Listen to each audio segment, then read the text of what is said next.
ঠিক ১ মাস আগে গত ১৯ মে ৩টি ভারতীয় সংবাদ মাধ্যমকে দেয়া ইমেল সাক্ষাৎকারে বাংলাদেশের সাবেক প্রধানমন্ত্রী শেখ হাসিনা বলেছিলেন তিনি দেশে ফিরবেন, এমনকি বিচারের মুখোমুখি হতেও রাজি আছেন। বাংলাদেশের পুলিশ সহ একাধিক গোয়েন্দা সংস্থার প্রতিবেদনে বলা হয়েছে, এই ঘোষণার পর থেকে দেশটিতে কার্যক্রম নিষিদ্ধ থাকা দল আওয়ামী লীগ ও এর অঙ্গ সংগঠনগুলোর দলীয় ও সাংগঠনিক তৎপরতা এবং শক্তি বহু গুণ বেড়েছে, আর মিছিলের সংখ্যা বেড়েছে কমপক্ষে ১২ গুণ। ১৯শে জুন একদিনেই সারা দেশের সবচেয়ে বেশি ৭৭টি মিছিল করেছে আওয়ামী লীগ ও এর অঙ্গ সংগঠনের নেতারা। গোয়েন্দা প্রতিবেদনগুলোতে বলা হয়েছে, শুধু আওয়ামী লীগ নয়, ১৪ দলীয় জোটের সাথে সম্পৃক্ত অন্য দলগুলো তৎপরতা শুরু করতে পারে। উদ্বেগের বিষয় হলো, পুলিশ এখন আওয়ামী লীগের কার্যক্রমকে ঘিরে বড় রকমের সহিংসতার আশঙ্কা করছে। এমন আশঙ্কার কথা পুলিশ সদর দপ্তর থেকে সংশ্লিষ্ট ঊর্ধ্বতন কর্মকর্তাদের জরুরি নির্দেশনামূলক বার্তায় জানিয়ে দেওয়া হয়েছে। ১৮ জুন সে আশঙ্কার কথা জানানোর কিছুক্ষণ আগে রাজধানীতে আওয়ামী লীগের মিছিলকে কেন্দ্র করে ককটেল বিস্ফোরণের ঘটনা ঘটেছে।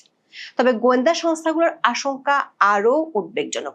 সেটি হলো, বর্তমানে সক্রিয় রাজনৈতিক দলগুলোর অন্তর্কোন্দলে সহিংসতা হতে পারে, যেটির দোষ আওয়ামী লীগের উপর চাপিয়ে দেয়া হতে পারে। বিশেষ করে চট্টগ্রামের সাতকানিয়া লোহাগাড়া আসনের জামাতের এমপি শাহজাহান চৌধুরীকে লক্ষ্য করে গুলির পরিকল্পনার কথোপকথন রয়েছে এমন একটি অডিও সামাজিক যোগাযোগ মাধ্যমে ছড়িয়ে পড়ার পর গোয়েন্দাদের এই আশঙ্কার তীব্রতা আরো বাড়ছে। পুলিশ সরকারকে সতর্ক করে দিয়ে বলেছে, আওয়ামী লীগ সামনের দিনে নতুন নতুন কিছু কর্মসূচি নিয়ে মাঠে নামতে পারে এবং আগস্ট মাসকে কেন্দ্র করে দলটির ব্যাপক শোডাউনের পরিকল্পনা আছে। প্রশ্ন হলো, একদিকে আওয়ামী লীগের তৎপরতা বাড়ছে, অন্যদিকে পুলিশ সহ বিভিন্ন সংস্থার বড় রকমের সতর্ক বার্তার মধ্যে সরকার ও বিএনপি কি করছে? সংশ্লিষ্ট একাধিক সূত্র বলছে, দুটি কারণে সরকারকে বেশ সিদ্ধান্তহীন অবস্থানে থাকতে হচ্ছে। বিস্তারিত জানতে চলুন যাওয়া যাক বিশ্লেষণে।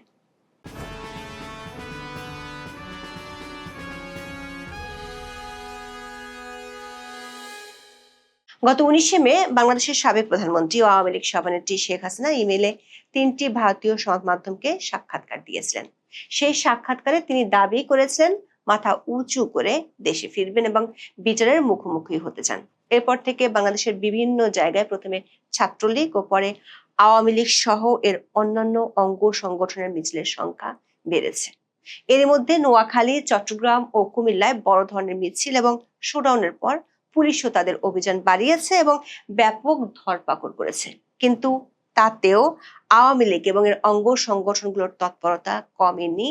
এর মধ্যে আওয়ামী লীগের নেতা ইঞ্জিনিয়ার মোশাররফ হোসেন, তোফায়েল আহমেদ ও একেএম রহমতুল্লাহ জানা যায় ব্যাপক মানুষের উপস্থিতি এবং স্লোগানে সরকার গোয়েন্দা সংস্থাগুলোকে মাঠ পর্যায় থেকে তথ্য সংগ্রহের নির্দেশ দেয়। গত ৬ জুন পুলিশ সদর দপ্তর থেকে পাঠানো একটি রিপোর্টে বলা হয়েছিল, দায়মুক্তি শিরোনামে অনলাইন প্ল্যাটফর্মে শেখ হাসিনার বক্তব্য দলীয় নেতাকর্মীদের উজ্জীবিত করছে। ওই প্রতিবেদনে বলা হয়েছে, ছাত্রলীগের ২৭টি কমিটি ঘোষণা করা হয়েছে, পুনর্গঠন করা হয়েছে যুবলীগ ও স্বেচ্ছাসেবক লীগের কমিটিগুলো। এই রিপোর্টের সুপারিশ অনুযায়ী আওয়ামী লীগ ও ছাত্রলীগের নেতাদের উপর নজরদারি বাড়িয়ে সবগুলো গোয়েন্দা সংস্থাকে রিপোর্ট দিতে বলা হয়। গত ১১ জুন ছিল শেখ হাসিনার কারামুক্তি দিবস। তার আগে ও পরে কমপক্ষে ৪টি গোয়েন্দা সংস্থা সরকারকে আলাদা আলাদা রিপোর্ট জমা দিয়েছে। সেসব রিপোর্টে বলা হয়েছে, শেখ হাসিনার দেশে ফেরার ঘোষণার পর থেকে আওয়ামী লীগের মিছিলের সংখ্যা ও বহর বাড়ছে। উদাহরণ হিসেবে বলা হয়, শেখ হাসিনার স্বদেশ প্রত্যাবর্তন দিবস উপলক্ষে গত ১৭ মে একদিনে মিছিল হয়েছিল ২৬টি, কিন্তু শেখ হাসিনার ঘোষণার পর প্রতিদিন কমপক্ষে ১৮ থেকে সর্বোচ্চ ৬০টি পর্যন্ত মিছিলের তথ্য রেকর্ড করেছে সংস্থাগুলো। সবশেষ ১৯ জুন একদিনে ৭৭টি মিছিলের তথ্য রেকর্ড করেছে পুলিশ সদর দপ্তর। এর মধ্যে ঢাকা ও আশেপাশের এলাকাগুলোতে মিছিল হয়েছে ২৩টি। পুলিশের তথ্য অনুযায়ী এসব মিছিলে উপস্থিতির সংখ্যা বাড়ছে। এর মধ্যে আগামী ২৩ জুন আওয়ামী লীগের ৭৭তম প্রতিষ্ঠাবার্ষিকী উপলক্ষে পুলিশের বিভিন্ন সংস্থার সদর দপ্তরে মূল্যায়ন রিপোর্ট জমা দেয়। তার প্রেক্ষিতে ১৮ জুন রাতে সারা দেশে পুলিশকে প্রয়োজনীয় সতর্কতার পাশাপাশি নিরাপত্তামূলক ব্যবস্থা নিতে নির্দেশনা দিয়েছে সদর দপ্তর। আগামী 23শে জুন দলটির প্রতিষ্ঠা বার্ষিকীকে সামনে রেখে বৃহস্পতিবার পুলিশ সদর দপ্তর থেকে এ বিষয়ে একটি জরুরি বার্তা পাঠানো হয়েছে। দেশের 7 জন মেট্রোপলিটন পুলিশ কমিশনার ও 8 বিভাগের রেঞ্জ ডিআইজি বরাবর পাঠানো ওই বার্তায় প্রতিষ্ঠা বার্ষিকীকে দলটির সম্ভাব্য কর্মকাণ্ড মূল্যায়ন করার কথা বলা হয়েছে। সেখানে বলা হয়, সেদিন দলটির তরফে দেশের বিভিন্ন জেলায় দলীয় কার্যালয়ে পতাকা উত্তোলন এবং প্রতিষ্ঠা বার্ষিকীর ব্যানার নিয়ে প্রকাশ্যে মিছিল করতে পারে। এর ফলে দেশের অন্যান্য রাজনৈতিক দল, বিশেষ করে এনসিপি নেতাকর্মী ও বৈষম্য বিরোধী ছাত্রদের সাথে সংঘর্ষ তৈরির আশঙ্কা রয়েছে। পাশাপাশি তাদের কর্মকাণ্ডে বাধা দিলে আইন শৃঙ্খলা বাহিনীর উপর ক্ষুব্ধ হতে পারে বলেও আশঙ্কা করা হয়েছে। এই অবস্থায় এসব বিষয়ে গুরুত্ব নিয়ে প্রয়োজনীয় সতর্কতা ও নিরাপত্তামূলক ব্যবস্থা নেওয়ার নির্দেশ দেওয়া হয়েছে।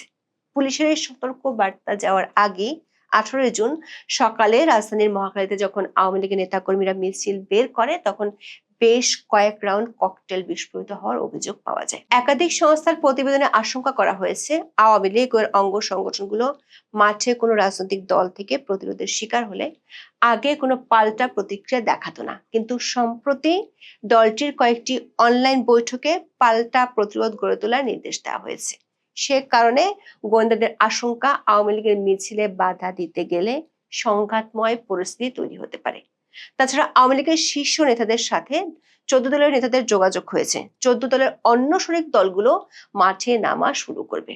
পুলিশ সদর দপ্তর থেকে পাঠানো বিশেষ ও জরুরি সতর্কবার্তা সম্পর্কে পুলিশ কর্মকর্তারা বলছেন, একাধিক গোয়েন্দা সংস্থার প্রতিবেদন থেকে আগাম সতর্কতার অংশ হিসেবে সারা দেশে ওই বার্তা দেওয়া হয়েছে। বিষয়টি সামাজিক মাধ্যমে ভাইরাল হওয়ার পর ডিএমপির পক্ষ থেকে 19 জুন সকালে সংবাদ সম্মেলন করা হয়। ডিএমপির পক্ষ থেকে বলা হয়, আওয়ামী লীগের প্রতিষ্ঠা বার্ষিকী ঘিরে কোনো ধরনের শঙ্কা নেই, তবে আইন শৃঙ্খলা রক্ষাকারী বাহিনী সতর্ক থাকবে। শুক্রবার ডিএমপির অতিরিক্ত কমিশনার এস.এন. নজরুল ইসলাম সংবাদ সম্মেলনে এই তথ্য জানান। সাংবাদিকদের প্রশ্নের জবাবে তিনি বলেন, প্রতিষ্ঠা বার্ষিকী ঘিরে যাতে সংগঠনটি কোনো সভা, সমাবেশ ও মিছিল করতে না পারে সেজন্য সতর্ক অবস্থানে পুলিশ।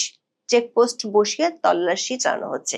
পোশাকের পাশাপাশি সাদা পোশাকেও গোয়েন্দা নজরদারি বাড়ানো হয়েছে। ডিএমপির এই কর্মকর্তা বলেন, আওয়ামী লীগের প্রতিষ্ঠা বার্ষিকী উপলক্ষে কোনো ধরনের বিশৃঙ্খলা করতে দেওয়া হবে না। পুলিশ সহ সরকারের একাধিক গোয়েন্দা সংস্থার প্রতিবেদনগুলোতে বলা হয়েছে, দেশের বাইরে থেকে আন্দোলন করার জন্য নির্দেশনা দেওয়া হলেও সারা দেশে 129 জন আওয়ামী লীগ নেতা সাংগঠনিক তৎপরতাগুলোর নেতৃত্ব দিচ্ছেন। এই প্রতিবেদনগুলোতে বলা হয়েছে, পর্যায়ক্রমে মিছিলের সংখ্যা বাড়িয়ে দলটির মূল লক্ষ্য হলো আগস্ট মাস জুড়ে ব্যাপক শোডাউন করা। এই তৎপরতা যতই বাড়তে থাকবে, সহিংসতার আশঙ্কা ততই বেড়ে যাবে, এমন আশঙ্কার কথা প্রতিবেদনগুলোতে বলা হয়েছে। একটি প্রতিবেদনে বলা হয়েছে, নানা কারণে ক্ষুব্ধ স্থানীয় জনগণ এসব মিছিলে সহায়তা করছে। অনেক ক্ষেত্রে স্থানীয় মানুষজন বিএনপি এবং এনসিপির উপর চড়াও হচ্ছে।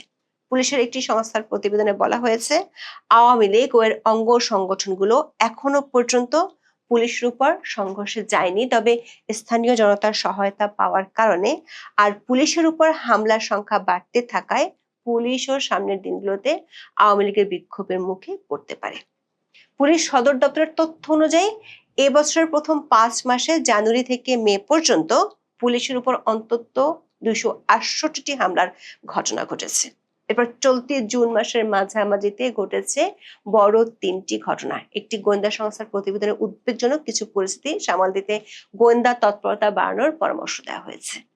ওই প্রতিবেদনে আশঙ্কা করা হয়েছে, বর্তমান সরকারি ও বিরোধী দলগুলোর অভ্যন্তরীণ কোন্দল আছে। এসব কোন্দলের কারণে সহিংস ঘটনা ঘটতে পারে। চট্টগ্রামের রাউজান ও খুলনায় একাধিক খুনের ঘটনা ঘটেছে। এসব কোন্দলে সহিংসতা আরো বাড়তে পারে, যেটি বড় ধরনের রাজনৈতিক অস্থিতিশীলতা ডেকে আনতে পারে। গোয়েন্দাদের এমন আশঙ্কার মধ্যেই সামাজিক মাধ্যমে ভাইরাল হয়েছে চট্টগ্রামের সাতকানিয়া লোহাগাড়া আসনের জামাত সমর্থিত সংসদ সদস্য শাহজাহান চৌধুরীকে লক্ষ্য করে গুলির পরিকল্পনার কথোপকথন। অডিওতে তার ব্যক্তিগত সহকারী আরমান উদ্দিনের কণ্ঠ রয়েছে বলে অভিযোগ উঠেছে। অডিওতে একজন সংসদ সদস্যকে লক্ষ্য করে গুলির পরিকল্পনার বিষয় উঠে আসায় এলাকা জুড়ে কৌতূহল ও আলোচনা তৈরি হয়েছে। ফাঁস হওয়া অডিওতে 2 ব্যক্তির কথোপকথন শোনা যায়। এর মধ্যে একজন আরমান উদ্দিন বলে অনেকে দাবি করলেও অন্য ব্যক্তির পরিচয় নিশ্চিত হওয়া যায়নি। গোয়েন্দাদের আশঙ্কা এই ধরনের ঘটনা বাড়তে পারে এবং অভ্যন্তরীণ কোন্দল লুকাতে এসব ঘটনার জন্য রাজনৈতিকভাবে আওয়ামী লীগকে দায়ী করা হতে পারে। পুলিশের আরেকটি বড় আতঙ্কের জায়গা হলো 24-এর 5ই আগস্ট জেল থেকে পলাতক 53 শীর্ষ সন্ত্রাসী ও জঙ্গি। কারা অধিদপ্তরের তথ্য মতে ওই সময় জঙ্গি, মৃত্যুদণ্ডপ্রাপ্ত, সাজাপ্রাপ্ত বিডিআর সদস্য এবং 99 জন বিশেষ বন্দী পালিয়ে গিয়েছিল। তাদের 46 জনকে ফেরত আনা সম্ভব হয়েছে। এখনো পলাতক 53 বন্দীর 6 জন জঙ্গি, 4 জন মৃত্যুদণ্ডপ্রাপ্ত বিডিআর সদস্য এবং 43 জন যাবজ্জীবন সাজাপ্রাপ্ত। গোয়েন্দাদের আশঙ্কা রাজনৈতিক সহিংসতায় এদের ব্যবহার করা হতে পারে। প্রশ্ন হলো, একদিকে আওয়ামী লীগের তৎপরতা বাড়ছে আর অন্যদিকে পুলিশ ও গোয়েন্দা সংস্থাগুলো ব্যাপক সতর্কতার কথা বলছে। এমন পরিস্থিতিতে সরকার ও সরকারি দল বিএনপি কি ভাবছে বা কি করতে যাচ্ছে?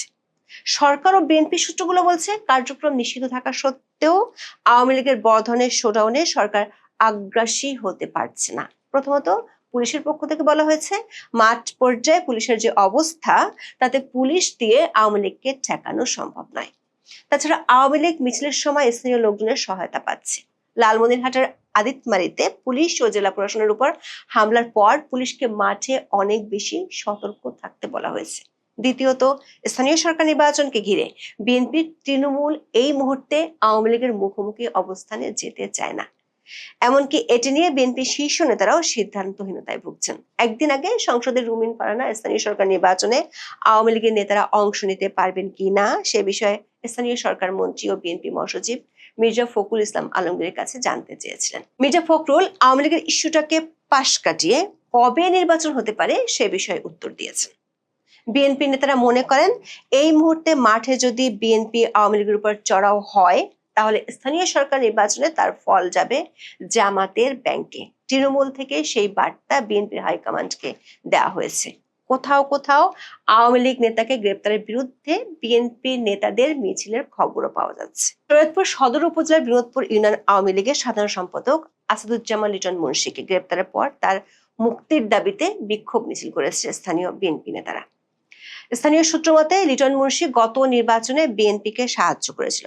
সামনের স্থানীয় নির্বাচনে বিএনপির তার সাহায্য দরকার, এমন অবস্থা দেশের বেশিরভাগ এলাকায়। এই পরিস্থিতিতে বিএনপির হাইকমান্ড আপাতত সিদ্ধান্তহীনতায় আছে, কি করবে। এখন এ পর্যন্ত। সবাই ভালো থাকুন, সুস্থ থাকুন, নিরাপদে থাকুন। দেখা হবে আগামী পর্বে।